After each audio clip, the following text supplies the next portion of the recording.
Gadis barbar pilihan Ustadz tampan. Bab 031. Belum selesai Arthur berkata tiba-tiba rahangnya dipukul oleh Ikram dengan sangat kuat. Yulia yang masih berada di dalam mobil pun syok melihatnya, apalagi kini Ustadz Ikram melemparkan Arthur ke depan mobil hingga mobilnya kini harus mengeluarkan suara. Ikram tidak puas, dia menarik Arthur dari atas mobil dan dia lemparkan ke tanah. Yulia yang melihat pun ngilu sendiri. "Anjing sialan lo!" teriak Arthur tak terima dia dikalahkan begitu saja dalam sekejap. Ia gegabah, seharusnya sadar jika lawan memiliki ilmu bela diri. "Jangan merendahkan istri saya. Kamu bisa ngatai saya apapun tapi jangan istri saya," teriak Ikram benar-benar marah. Terlihat wajahnya memerah penuh emosi. Ustadz Ikram mulai mundur, dia menghela napas panjang berusaha tenang. "Saya tidak suka berkelahi. Mari kita berdamai saja. Lupakan tujuan kalian membawa istri saya karena dia milik saya sekarang." Ikram mengulurkan tangannya untuk membantu Arthur berdiri. Namun bukannya mendapatkan sambutan baik, Arthur malah meludah tepat di kakinya. Padahal Ikram sudah baik-baik pada pria ini, tapi dia ternyata menolak niat baiknya. "Bacot anjing. Mikel, ayo kita serang barengan," teriak Rangga dibalas anggukan dari pria itu. Mereka mulai menyerang dan juga menendang tubuh Ikram. Pria yang mengenakan abaya hitam itu awalnya hanya diam berusaha untuk menepis pukulan dan tendangan mereka, sampai akhirnya Ikram melawan. Dan pertarungan 2 lawan 1 orang pun tak terlewatkan. Ikram juga melawan mereka dengan teknik ilmu bela diri yang dia kuasai. Pesantren Ar-Rahman bukan hanya belajar tentang ilmu agama tapi belajar silat, karate dan taekwondo pun tak terlewatkan. Dan Ikram adalah guru yang mengajar sebelum dia pergi ke Kairo. Dia pemegang sabuk hitam saat dirinya berumur 19 tahun. Ikram tidak lemah, dia hanya mengeluarkan ilmu bela dirinya itu di saat tertentu dan kepada orang tertentu. Seperti sekarang contohnya. Mereka akan menculik istrinya dan ia tidak akan membiarkan hal itu terjadi.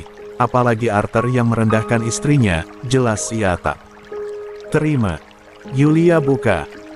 teriak Titan menggedor pintu mobil membuat Yulia yang sejak tadi kagum akan kelihayan suaminya dalam melawan pun seketika tersadar.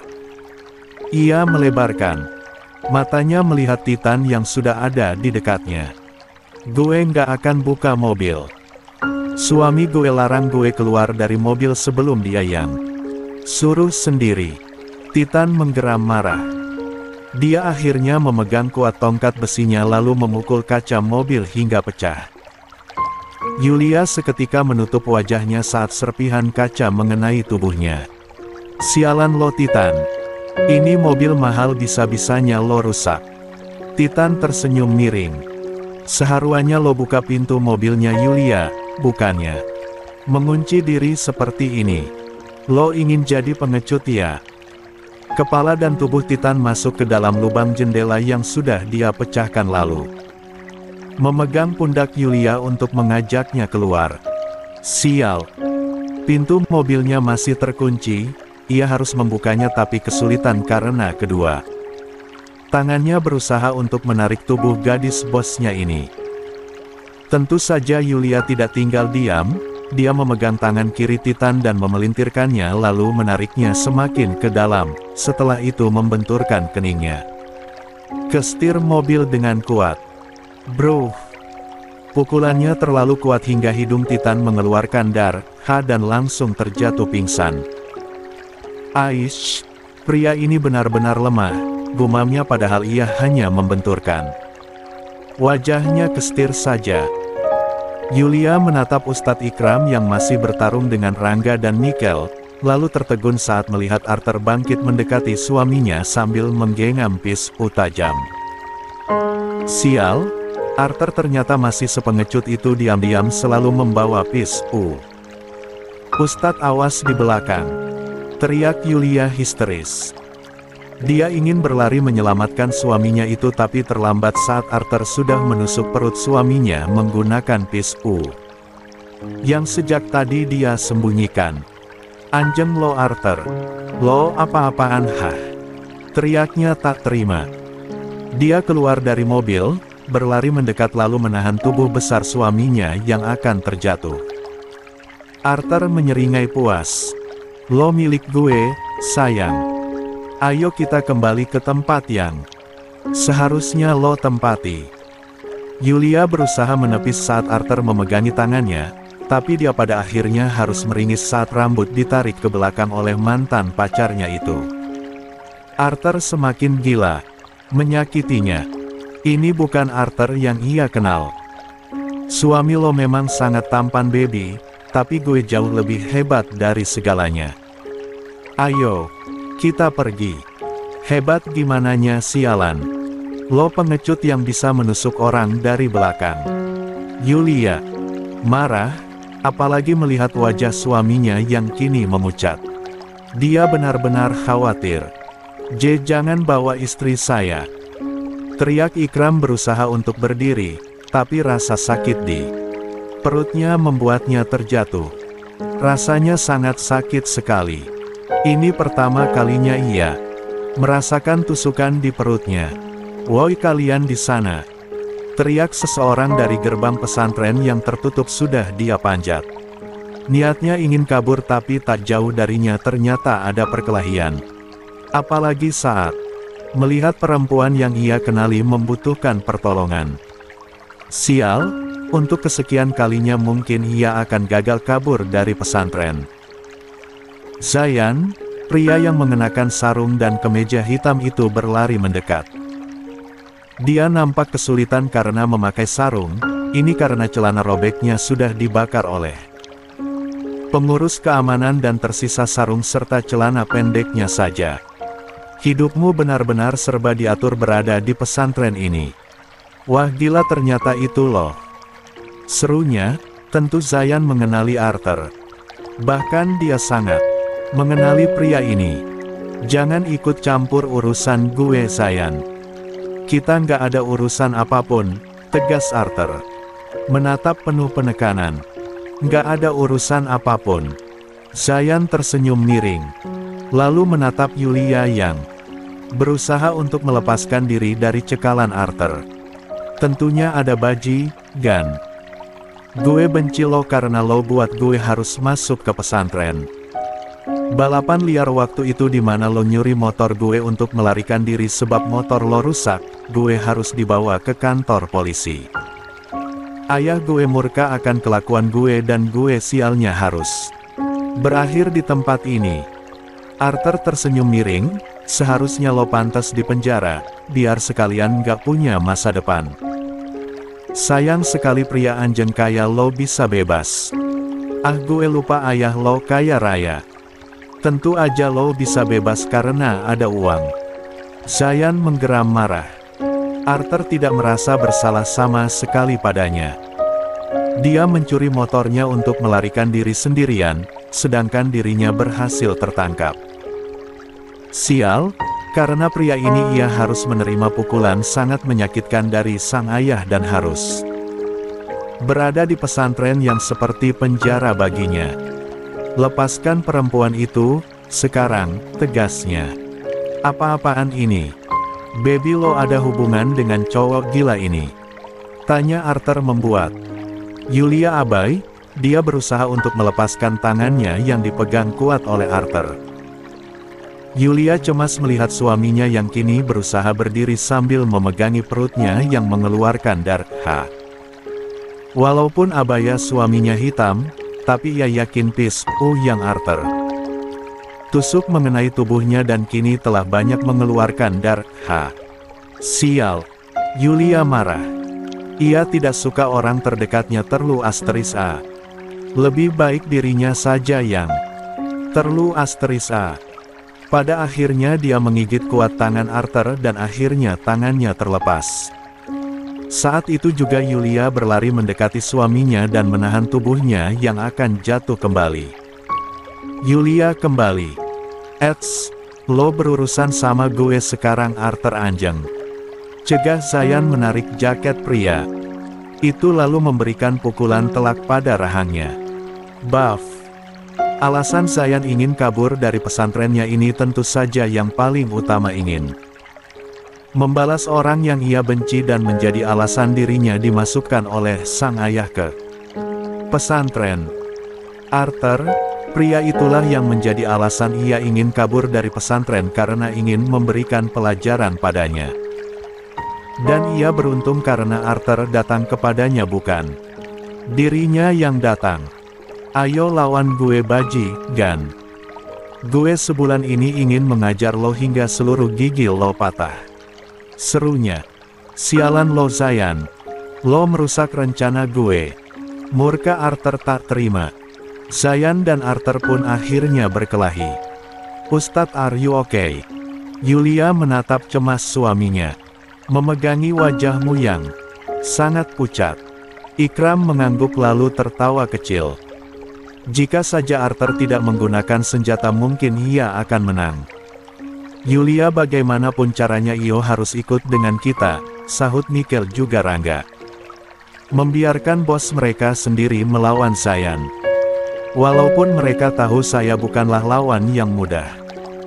Yulia seketika waspada. Dia akan mencoba menyerang tapi tubuhnya malah ditarik ke belakang tubuh suaminya. Biar Mas yang urus mereka. Cari bantuan ke pesantren. Perkelahian ini harus segera dihentikan. Tapi Ustadz gimana dan? Cepat Yulia. Akhirnya Yulia berlari ke arah pesantren lalu dia memanjat pagar yang sialnya kemana satpam yang bertugas penjaga gerbang. Sebenarnya seharusnya satpam pesantren ada di gerbang untuk berjaga tapi sayangnya Zayan telah memberikan kopi yang sudah ia berikan obat yang dapat membuat orang itu harus masuk ke kamar mandi terus-menerus.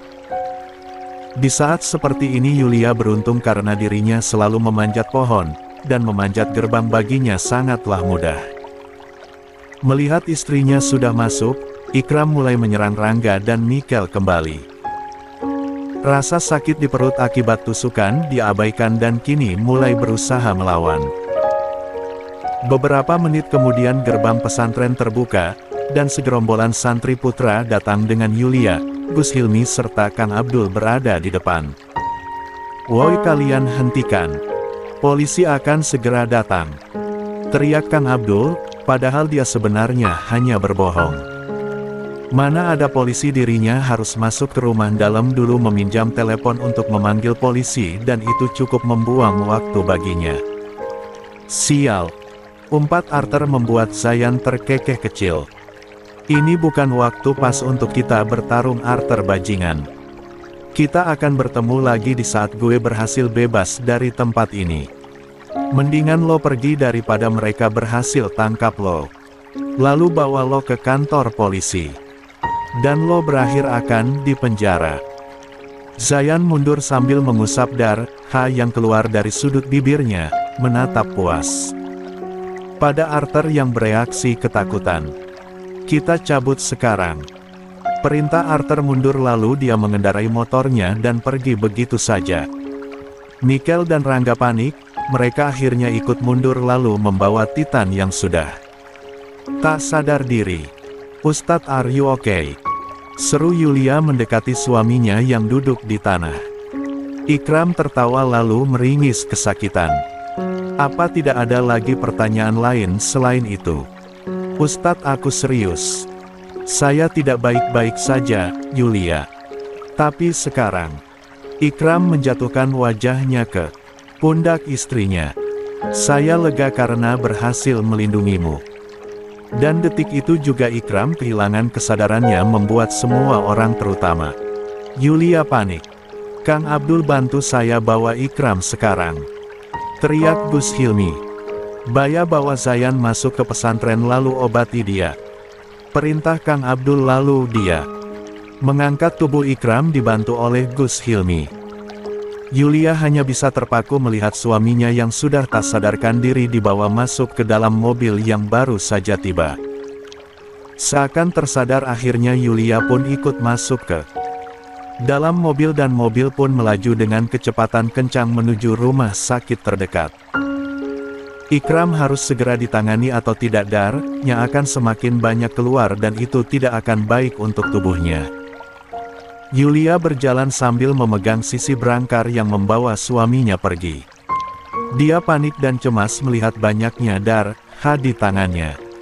Ini darah suaminya yang telah menyelamatkannya. Pihak keluarga mohon tunggu di sini. Dokter akan menangani pasien sekarang. Instruksi sang suster membuat langkah Hilmi, Kang Abdul dan Yulia terhenti. Mereka tidak bisa masuk dan harus menunggu di luar. Gus Hilmi meremas kuat rambutnya lalu mengusap ke belakang, menatap adiknya yang dibawa masuk ke ruang operasi dan sekarang dokter akan menanganinya. Mungkin menjahit luasteris A yang didapati Ikram yang lumayan panjang di perutnya. Allah, selamatkan adik hamba, gumamnya lalu duduk di kursi tunggu sambil memegang tasbih dan memainkannya. Jenengan yang tabah yaning, Gusmu pasti akan selamat. Percaya sama Allah, ucap Kang Abdul menguatkan istri dari Gus sekaligus ustadznya. Yulia hanya diam, dia berjongkok di dekat kakak iparnya lalu menenggelamkan wajahnya dengan perasaan kosong. Kenapa suaminya melakukan semua ini? Dia bisa saja memberikannya pada Arthur dan nyawanya itu tidak akan terancam. Ia semua salahnya. Seharusnya ia tidak membawa-bawa Ustadz Ikram dalam masalahnya. Dan hal seperti ini tidak akan terjadi. Yulia, jangan menyalahkan diri kamu sendiri, ucap Gus Hilmi menatap kakinya lalu menatap ke atas langit-langit. Ikram memilih keputusan yang tepat untuk melindungimu. Dia pernah gagal melindungimu tapi sekarang tidak lagi. Apa kamu tidak tahu alasan saat kamu menghilang karena kecerobohannya membiarkan kamu sendirian di tempat asing? Yulia menggeleng lemah. Suaminya tidak menjelaskan apapun mengenai kejadian itu. Ikram jika panik akan fokus pada suatu hal yang membuatnya panik. Dia akan lupa keadaan sekitar. Saat kamu ditinggalkan pergi di sekitar Alfamart, dia mendapatkan telepon dari saya jika Abi masih ke rumah sakit dan jantungnya hampir berhenti berdetak. Dia panik saat saya menghubunginya dan langsung pergi ke rumah sakit. Saat itu Ikram sadar jika kamu dia tinggalkan dia. Gus Hilmi tersenyum manis. Ikram tidak pernah sepanik itu pada orang lain selain orang tersayangnya. Dia pergi mencarimu dari pagi sampai sore. Dalam keadaan perut kosong dia mencarimu Yulia. Padahal saat itu hujan deras turun, dia jatuh sakit. Dokter pesantren sampai harus memberikannya obat karena kondisi tubuhnya lemah. Yulia tidak tahu harus bereaksi seperti apa. Saat itu ia malah menyalahkan suaminya sendiri padahal suaminya juga tidak ingin semua ini menimpa padanya. Saat sakit Ikram menyembunyikan sakitnya darimu karena takut kamu khawatir. Dia sangat pandai sekali menutupi semuanya. Saya harap kamu bisa lebih menerimanya karena dia tulus padamu. Tidak masalah kamu tidak mencintainya, tapi anggap Ikram suamimu. Jangan batasi dirimu dengannya karena saya tahu adik saya menyukaimu. Gus Hilmi diam bukan berarti dia tidak tahu masalah adiknya. Dia peka pernikahan adiknya dan Yulia terjadi tanpa dasar cinta. Berbeda dengannya dengan Wardah, dan itu pasti sulit untuk keduanya.